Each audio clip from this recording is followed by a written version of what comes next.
So you might have heard about blind contour drawings but never really knew what they were or how to do them. Today I will teach you everything you need to know about this exercise to help you improve your observation skills. Hello and welcome to Drawing with Pri.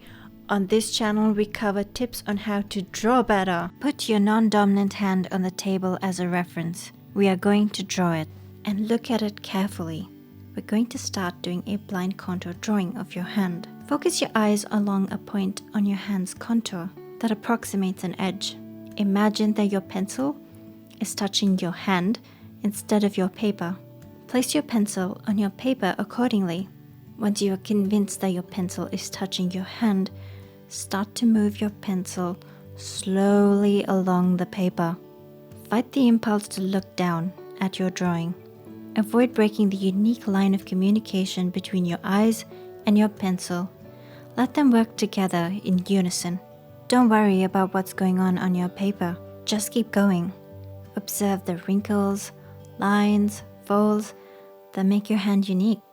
Keep looking carefully at every edge and crease in your hand. Observe and draw. We are learning to look. Your eyes might be tempted to move quickly and jump ahead, but you need to learn how to coordinate your pencil with your eye. How many of us have actually looked and traced every detail of something we are so familiar with? Have you really looked at something so ordinary as your hand?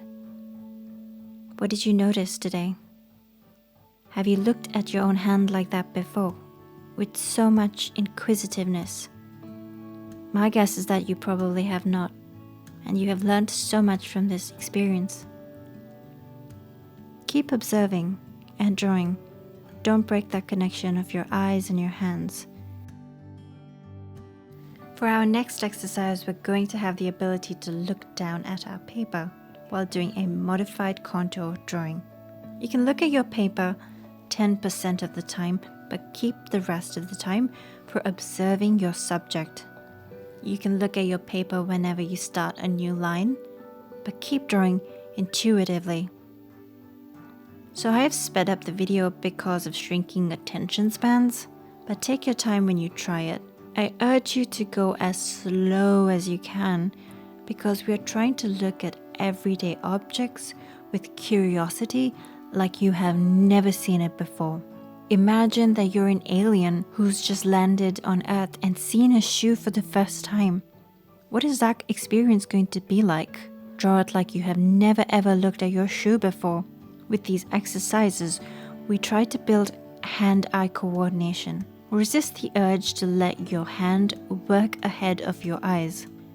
It might start to have a mind of its own and draw scratchy lines.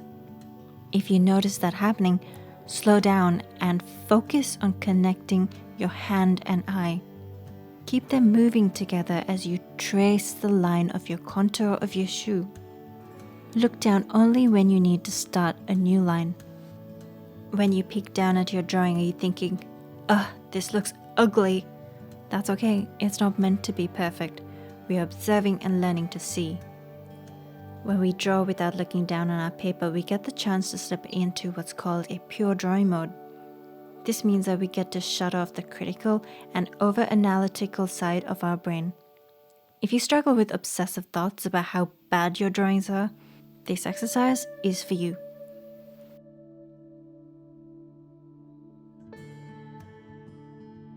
Our next technique is called continuous blind contour drawing because you only draw with one line without taking your pencil off your paper. You can experiment with 100% blind contours using one line or looking down 10% of the time. For this one, I chose to draw an apple and a pear and I placed it on my table as a reference. I chose looking at the objects about 10% of the time.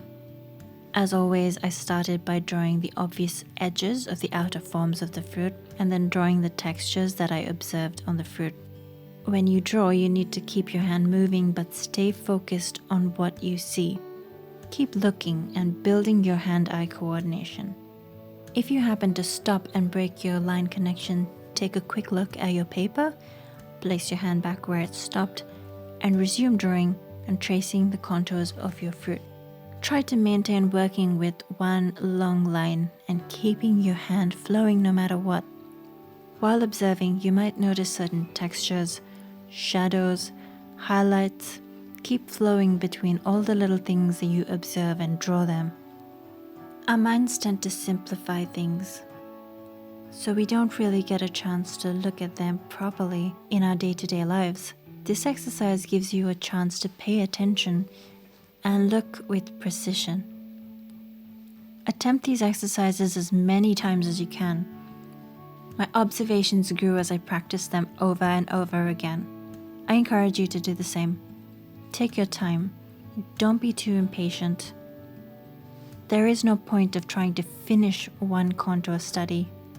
It is all about the experience, and you can continue to have an experience as long as you have the patience to look. In my next video, we'll be exploring more on contour lines and cross contour lines. Subscribe so that you can learn about the next phase of observing and drawing. See you in the next one. Bye for now.